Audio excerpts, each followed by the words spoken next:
This is the On All Cylinders podcast, powered by Summit Racing. Your host for today is Summit Racing's Paul Sokolis with special guest Bill Martens from Chevrolet Performance. Here we go. Hi there, welcome to another edition of the On All Cylinders podcast powered by Summit Racing. And in 1980s TV sitcom parlance, we've got a very special episode today.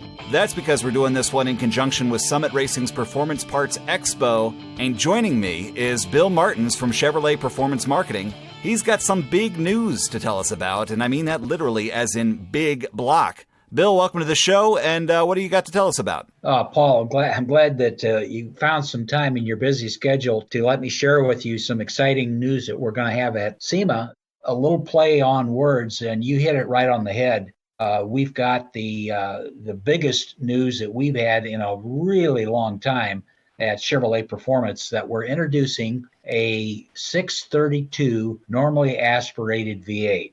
Now, that's not the first time the listeners have probably heard that, but you haven't seen one like this. This has been a long time in the design and development in performance engineering, and we've refined the 632 to a point that I find it to be quite impressive. It's a 632 cubic inch big block engine, maintains the same series bore and stroke, if you will, as other combinations, 4,600 bore, 4,750 stroke, and that is by far the largest. Our previous largest engine was a 572. So we take that out a little bigger and a little longer stroke, and we've got a 632, and that is a normally aspirated engine. The impressive part I haven't even mentioned yet is that we have a certified 1,004 horsepower, 1,004 horsepower with 876 pound-feet of torque. This is a bad boy, and this is our biggest, baddest big block. I can't put any more B's in there. I won't be able to say it ever. And what we did and what makes this engine unique is that it is a fuel-injected engine. It's the first of our big blocks with modern port fuel injection, as well as a crank-triggered ignition system. Now, the amazing thing to me, and if you grew up back in a certain era like I did, you couldn't run high compression, with the pump gas, street pump gas, even premium. Well, because of the technology and electronics associated around fuel injection, as well as the crank-triggered ignition, we're able to run a 12-to-1 compression with 93 pump gas and still maintain a streetable package. So I think that's awesome. We named the engine a ZZ632 1000 just because it kind of rolls off the tongue, but the actual certified engineered power is 1004. Which in these days, that's a pretty big number for a normally aspirated engine. Bill, that's a pretty good number for a forced induction engine. Well, 1,000, when I was growing up, 400 was a really nice engine. 500 was a real beast. Well, today, all bets are off. The ante is so much higher now. And we see headlines all the time about 1,000 horsepower. I mean, we made 1,000 horsepower with our Hummer EV, for heaven's sakes. Totally different animal, but the 1,000 number is out there. We did a 1,000 horsepower twin turbo LS9 just to show what the foundation of that LS9 could be, how it could be manipulated, if you will, to make big power. And so 1,000 is not that unique, but to do it normally aspirated, I think is. So we're pretty pleased that we got there. And, it didn't happen overnight. And besides the EFI, there is a real contributing factor, which I haven't mentioned. And this, although it's the conventional design big block, this engine has all new cylinder heads. And we're calling them the RSX Cylinder Heads. There's a little connection there to a former Chevrolet Performance engineer. His name was Ron Sperry, and Ron was with Performance Engineering for many years, responsible for a lot of the NASCAR projects and drag racing projects in days past. And Ron had designed this incredible splayed port big block head that was going to be used in Pro Stock back in the day when they went from a production block and they were just transitioning to the 500 cubic inch DCRE block. And this design really it was kind of an interim thing and never got used. So what we did for this engine is we brought Ron back to the table and said, don't leave until you can get us a street head that is going to produce some big numbers. So we did that. He did that. The cylinder head is an incredible flowing piece. And of course, the manifold was designed to match these. And they are, as I said, they are a splayed port. So they don't look like the conventional big block when you first look at them. For example, they have 2.45 titanium intake and 1.8 titanium exhaust, 5/16 stem on both. So they flow a ton of air. It uses a large throttle body, uses a PFI top mount throttle body, 4500 series. So this baby is a big air pump. And we put a pretty healthy cam to make all this happen. It's a 270, 285 duration cam with a 780, 782 lift. So it moves a lot of air and fuel through this pump to get to those horsepower numbers. Okay, going back to the cylinder heads just for a moment, this is a symmetrical port design? It is. The symmetrical port allows the design to just about put your fist down through the port right to the piston top. So it really takes away some of the design inefficiencies, if you will, in the original big block cylinder head. And it is unique. It's got, right now we only have the one high-rise 4-barrel intake for it. Eventually, I think we've got a couple other designs in development, so stay tuned on that. But for the launch, we just have the one high-rise conventional spider-type intake. Speaking of intakes, let's talk about fuel delivery, because I'm sure when a lot of people hear that 12-to-1 compression number, they might immediately begin thinking, okay, well, this thing might have direct injection. But that's not the case, and you alluded to this earlier. It's got port injection, right? Yeah, it is a port fuel injection, and it runs a conventional top mount, if you will, throttle body. Looks like a carburetor from a distance, but it is a port fuel injection, and the controller, it's no secret that we use the Holley controller to manage that system.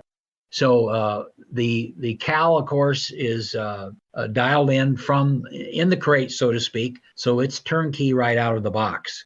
I'm not a tuner. I can't give you the engineering, explanation behind that ability, but they can control the air-fuel spark mixture so close that they're able to ward off any detonation that you might normally expect with that kind of compression, and even with the 93 octane fuel. We haven't done any other development with fuels. We've ran 110 in it on the dyno, and of course it likes that as well. But we really wanted to have a pump gas engine when this was all done. So quite a hurdle that we had to jump to make that number and do it with 93 pump. Now, in some parts of the country, I know that your listeners are going to say, oh man, we don't have 93 pump, and 91 is common in some areas. We're lucky, I guess, in that aspect. We do have 93 here. And then there's some other lower grade around 100 octane in race gas that would be just fine.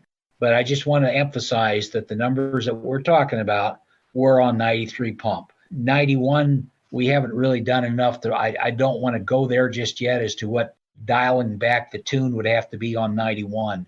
But again, we're trying to make these numbers and to do it without any damage to the engine. And that's really what's amazing to me. I mean, certainly when you look at the spec sheet for this engine, the 1,000 horsepower number is going to draw your eye. But what really leapt off the page is the 12-to-1 compression ratio on pump gas, and what kind of mechanical magic you had to do to pull that off. It's just a whole recipe, a whole combination of things that are different about this. I mentioned the camshaft numbers, which are pretty stout, but it does also... This engine incorporates an individual shaft mount rocker system, and these are 1.8. So combined with that camshaft, the conventional big block rocker ratio is 1.7. These are 1.8. So again, we're packing a lot of fuel in that cylinder.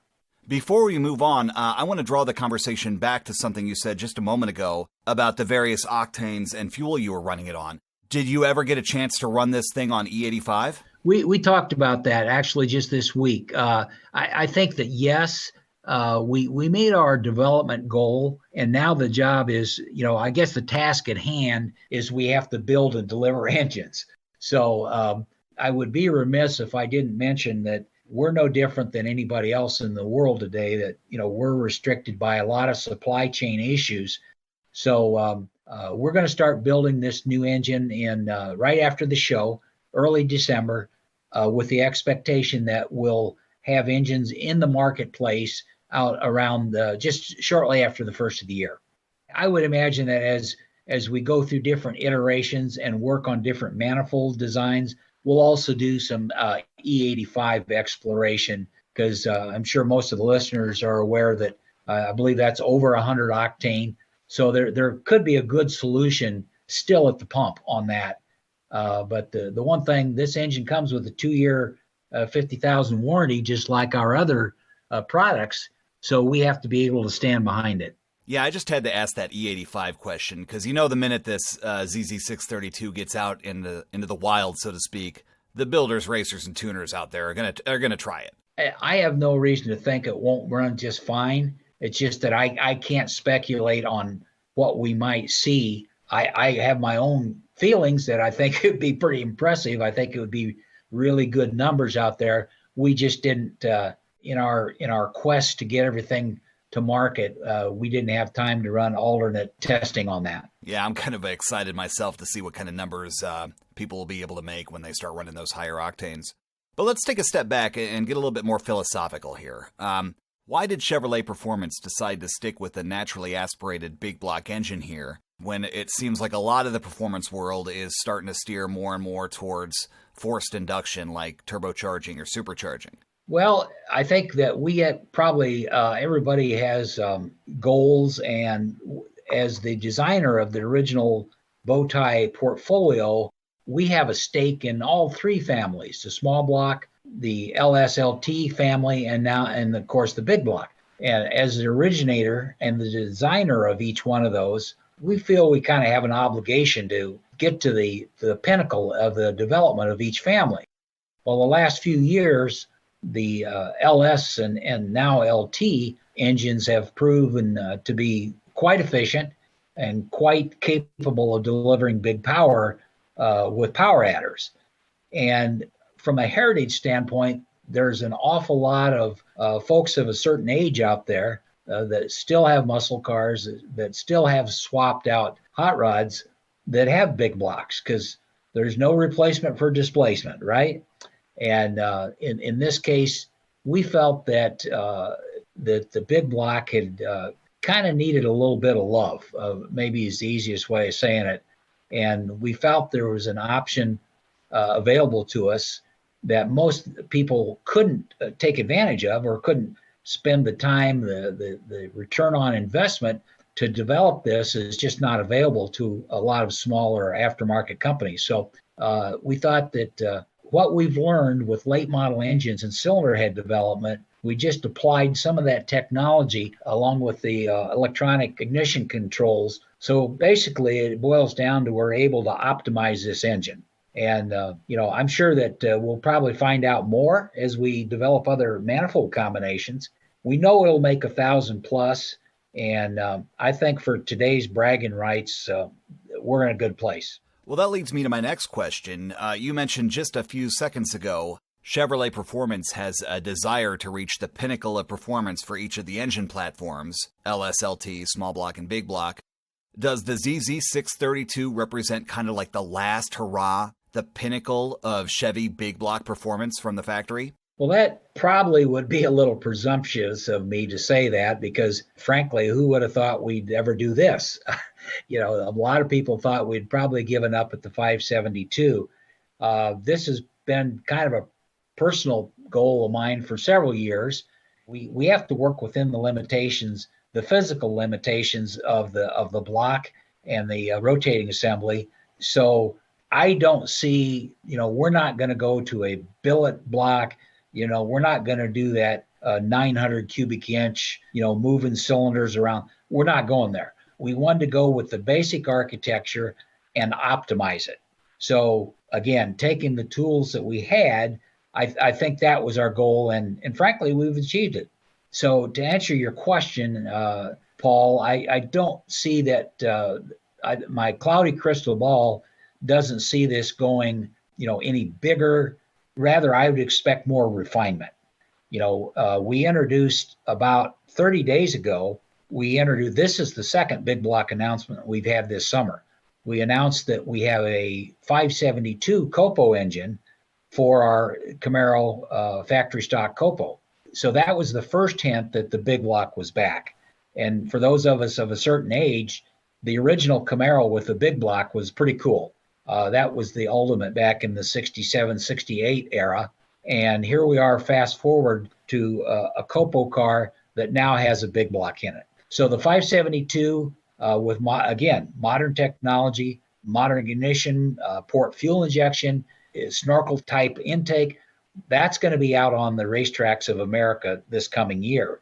When we announced that, we immediately got orders. Literally, the ink wasn't dry, and we started getting orders for 572 Copo cars. So that was really encouraging. This was well under development. This engine in the 632 has been under development for a long time, as you might imagine, because it was an all new cylinder head, new intake, and all that takes quite a bit of development time.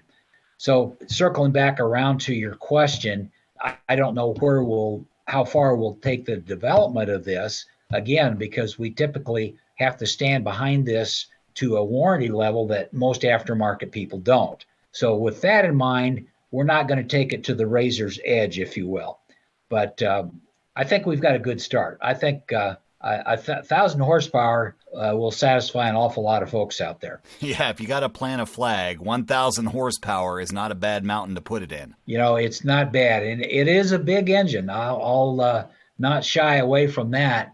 We'll have the dimensions on it. In the quest to get things done, I don't have the exact dimensions, but it takes a pretty tall scoop to fit under the hood of a Camaro to get this bad boy there, even with the throttle body. But we'll be able to knock a little height off of that with some intake development and possibly even some oil pan development. This does have a steel 8-quart pan on it. So, there's nothing real exotic or foreign about that. Of course, the internals are all forged crank rods, 4340 crank, of course. So those are all familiar parts, and I'm sure the aftermarket's going to embrace this.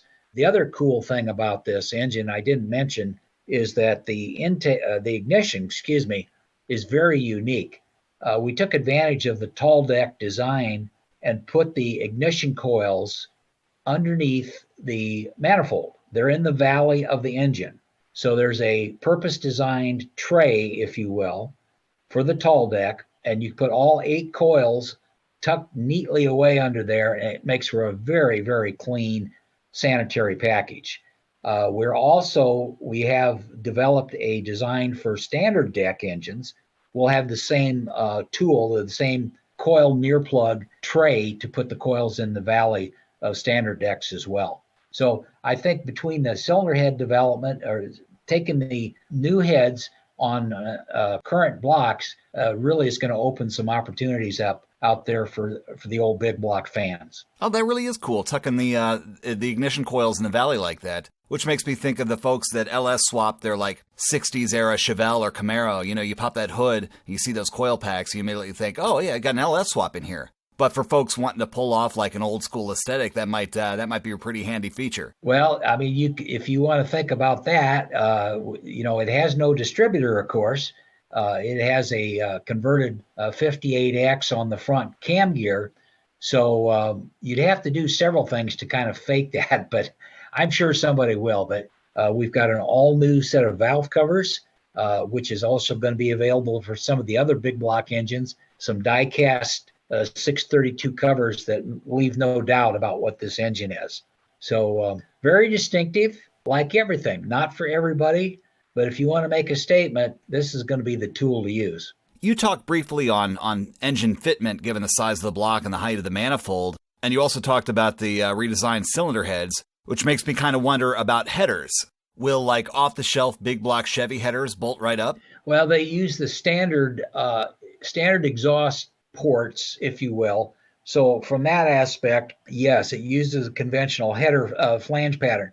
But I would point out that the tall deck does tend to make some fitment issues in quite a number of cars. I was involved with a 572 project, which is a tall deck, some years ago, and we put it in a 70 Chevelle, and it does create some challenges with that tall deck as far as running into brake boosters, and there was even an air conditioning interference if somebody wants to run that. Although I doubt there'll be too many air conditioners run with the 632, but it uses a conventional flange tall deck system. Oh my gosh, we completely forgot to talk about one of the coolest parts about this engine. You mentioned air conditioning, which makes me think of like air conditioning compressors and pulley speed, which also gets me thinking about engine speed. We'd be remiss if we didn't mention that the ZZ632 has a 7,000 RPM redline, correct? It does. It does. Pretty impressive. I think combine the shaft mount rockers combined with titanium valves, all those things add up to increased ability to hit those RPMs. But we do ask for a 7,000 limit. We develop peak power at 6,600. So we hear some phenomenal RPMs now these days in some of the racing big blocks. But again, we design a package that's going to have to live. It's built for more than just a couple of quick passes down the back lot. It's built for longevity. So yeah, we've built it. I didn't mention, but it does have a hydraulic roller. It is a hydraulic. It is not a solid lifter roller. It is a hydraulic. So with that in mind, 7,000 RPM is what we have as a red line. I mean, I just love the fact that here we are talking about a 632 cubic inch big block cranking out 1,000 horsepower at close to 7,000 RPM, and yet our conversation still includes topics like reliability and warranty coverage. I mean, right? What a time to be a gearhead. Oh, it's just incredible. We test Chevrolet performance and Chevrolet racing tests like none other. That's why we're a little, I don't want to say slow to market, but we make sure that we've got our development ducks in a row. The performance at this level does not come automatically. So we learned a couple things and had to make some adjustments because of that. So we're in a comfortable place now. I think listeners and the ultimate users of this engine will be very, very pleased with the life that they see out of this engine. Speaking of which, and I know you mentioned it earlier in this conversation, but it certainly bears repeating because it's impressive. Can you just talk a bit more about the warranty coverage? Sure. Like the rest of our crate engines, it's a 24-month or 50,000-mile warranty, whichever comes first. Now, these are not going to be most likely high mileage engines, so probably the 24-month. But basically, that covers any type of failure alluded to the design and operation of the engine. Now, we've talked a lot about this engine's performance and capabilities, but just from a brass tacks perspective, if someone buys this, what all do they get? What all comes with this engine? It does come complete with the throttle body. It does not come with the air cleaner assembly. Some of the photos that you see have a beautiful orange die-cast air cleaner. That is an option. That is not packaged with the engine, but it is available. The engine does not come with a flex plate or flywheel. We don't know what you're going to use for transmission behind this yet. Nonetheless, rather than put a part on there that might not be useful to you, we left that off. So no flywheel or flex plate on the engine. Speaking of which, is Chevrolet Performance working on a transmission that's designed to mate up to this ZZ632 1,000 horsepower big block? We are in development of a transmission based on our 4L series to stand up behind the torque of this beast. As most of the listeners know, the limitation in most drivetrains is the amount of torque that a transmission will absorb, and it's not infinite. We have a transmission that we've put together that's in testing right now that we think is going to be strong enough, if you will, to handle the 876 plus pound-feet of torque, but it's not validated just yet. We have it in a couple test vehicles. For example, the 6 and 8 speeds, they're rated at, I think, 650 plus. And so that's a pretty stout transmission to get up to, that 875 pound-feet range. But stay tuned on that. We should have an announcement very shortly on the torque rating. Again, the one that we're working with, it's a 4L75E with an R. So we already have the 75E, and the R rating just takes it up another notch. But we're not able to 100% validate that before this broadcast. And while we're kind of on the subject, since we didn't really cover it, is it correct to say that this has the traditional big block Chevy bell housing bolt pattern? It does. It has conventional big block motor mounts. The bell is a conventional Mark V, Mark VI bell pattern. And the only thing I would say is that the valve covers, even though they have the conventional big block pattern, the heads are much taller. So they'll fit, but it's going to be interesting to see what different configurations. Somebody may come up with a sheet metal cover. I fully expect something like that. We have no plans to do that right now. But everything, water pump, we use a ATI SFI rated balancer on this engine. And the oil pan, of course, it's not a spread rail. It's a conventional oil pan. So the short answer to your questions is yes, it is conventional big block patterns. So, and I know we've talked about this earlier in this conversation, but I kind of want to cover the topic again. Supply chain be darned. When will the ZZ632 start finding its way into the hands of racers and builders? The plan is we're ready to go into production right following the SEMA show. So mid-November range, we're going to start production. Obviously, this is a lower volume engine, and as such, is a hand-built by GM Racing. So it is the kid glove approach to engine building. We expect those to be shipped to our performance dealers. The engines are all the GM Performance engines, Chevrolet Performance, go through a network of dealers. So that supply chain will start ramping up, and I expect them to be out in the wild, so to speak, by the first ones to start showing up in mid-January. And I know I'm not the only one who's excited to see what this new ZZ632 crate engine is going to do in a track car on the quarter mile. Looking forward to it. And with that, I think that puts the wraps on this very special episode of the On All Cylinders podcast, as we did it in conjunction with Summit Racing's Performance Parts Expo. We've been talking with Bill Martens from Chevrolet Performance as he's told us all about the new specs and features on this ZZ632 crate engine. And in case you weren't paying attention, this is the crate motor making over 1,000 horsepower at 6,600 RPM, and it's doing it at 12-to-1 compression on pump gas. So yeah, kind of a big deal. Thanks again, Bill, for taking the time to talk with us, and can't wait to see this beast on the track. All right, very good. See you, Paul. Bye-bye. This has been the On All Cylinders podcast. Powered by Summit Racing. Check out new episodes coming soon at OnAllCylinders.com. OnAllCylinders.com. Thanks for listening. See you next time.